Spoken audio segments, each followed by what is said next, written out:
नमस्कार, मी पंजाब डक. आज फक्त काय झालं, तळ कोकणातून ते पाऊस पुढे सरकालाय आणि आज रात्रीपर्यंत बऱ्याच भागामध्ये मग काय होईल, सातारा, सांगली, सोलापूर, कोल्हापूर, अहिल्यानगर, पुणे, त्याच्यानंतर इकडे बीड जिल्हा, लातूर जिल्हा, धाराशिव जिल्हा, मराठवाड्यापर्यंत आते मदाल मारण आणि इकडे थोडी उत्तर महाराष्ट्राकडे काही जिल्ह्याकडे जाईल म्हणून हे अंदाज लक्षात यायचा. पण आजपासून सगळी संपूर्ण महाराष्ट्रभर जाणार नाही. 14 तारखेपर्यंत दररोज वेगवेगळ्या भागात दररोज काय होईल, पुढे सरकत तो मान्सून प्रवास करणार आहे म्हणून हा अंदाज लक्षात यायचा. राज्यात सर्व शेतकऱ्याला सांगू इच्छितो, पेरणी करताना शेतामध्ये जायचं, जमिनीमध्ये ईदभर ओल असेल तरच पेरणीचा निर्णय घ्या. नसता 4 बोट ओल असेल, 6 बोट असेल तर पेरणी करू नका म्हणून हे देखील सर्व शेतकऱ्यांना लक्ष द्यायचं.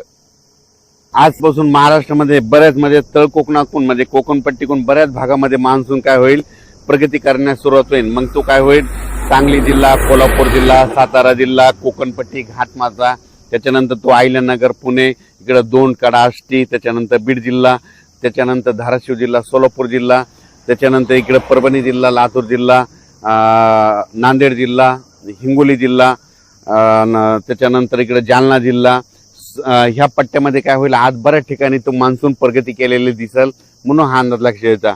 आज मात्र संपूर्ण महाराष्ट्रभर जाणार नाही, फक्त आज मात्र काय होईल माहिती आहे का, की मध्ये आज सुरुवात झालेली आहे, तर तसं तर रात्रीच बऱ्याच ठिकाणी पाऊस सुरू झालेला आहे. पण माझी शेतकऱ्याला विनंती आहे, शेतकऱ्याची पेरणी मी पहिल्यापासून म्हणतो की 3 टप्प्यात होणार आहे.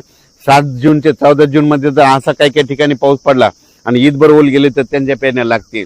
त्याच्यानंतर काय होईल, 20 जून शेवटच्या आठवड्यात, जूनच्या 20 जून त्या 30 जून मध्ये एक पाऊस येईल, त्याच्यामध्ये पेरण्या होतील. आणि त्याच्यानंतर त्याच्यातून जर काही शेतकरी उरले तर 10 जुलै ते 15 जुलैमध्ये पाऊस येणार आहे आणि त्याच्या शेतकऱ्याच्या पेरण्या होणार आहेत म्हणून हा अंदाज लक्षात घ्यायचा. मान्सूनचा पाऊस आहे, तुम्हाला सांगतो की लातूर जिल्हा एक त्यांच्या पेरण्या लागतील, कारण की काल देखील खूप पडला आणि आणखी तिकडे देखील आहे. धाराशिव जिल्हा, बीड जिल्हा, परभणी जिल्हा, नांदेड जिल्हा, हिंगोली जिल्हा, त्याच्यानंतर सोलापूर जिल्हा, सांगली, त्याच्यानंतर सातारा, कोल्हापूर, अहिल्यानगर, पुणे, ह्या पट्ट्यामध्ये मात्र मान्सून चांगला सक्रिय होणार आहे. त्याच्यानंतर विदर्भात पण काय होणार आहे, यवतमाळ जिल्हा, वाशिम जिल्हा, त्याच्यानंतर वर्धा, नागपूर, भंडारा, गोंदिया, चंद्रपूर, अकोला, अमरावती, बुलढाणा, ह्या पट्ट्यामध्ये चांगला हे मान्सूनचा पाऊस चांगला सुरुवात करणार नाही आणि यांच्या देखील मात्र पेरणीला चांगला योग येईल म्हणून हे देखील लक्षात द्यायचं.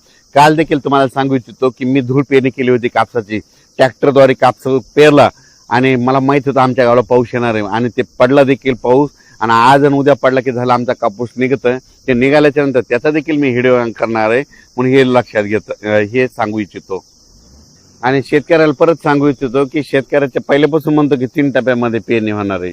एक पहिला 7 जून ते 14 जूनच्या दरम्यान जिथे जास्त पडेल त्यांच्या पेरण्या ईदभर ओल केली त्यांच्या पेरण्या सुरू होतील. 20 जून ते 30 मध्ये एक पाऊस पडणार आहे, त्यांच्या परत एकदा लागते. आणि त्याच्यातून जर काही शेतकरी उरले तर 10 जुलै ते 15 जुलैमध्ये एक पाऊस येणार आहे, त्याच्यामध्ये पाऊस पडेल आणि त्याच्यामध्ये पेरण्या होती. पण यावर्षी चांगला पाऊस आहे, सरासरी इतका आहे, पिकाला लागल तसा आहे, दुष्काळ वगैरे काही पडणार नाही म्हणून हा अंदाज सर्व शेतकऱ्यांनी लक्षात घ्यायचा. धन्यवाद.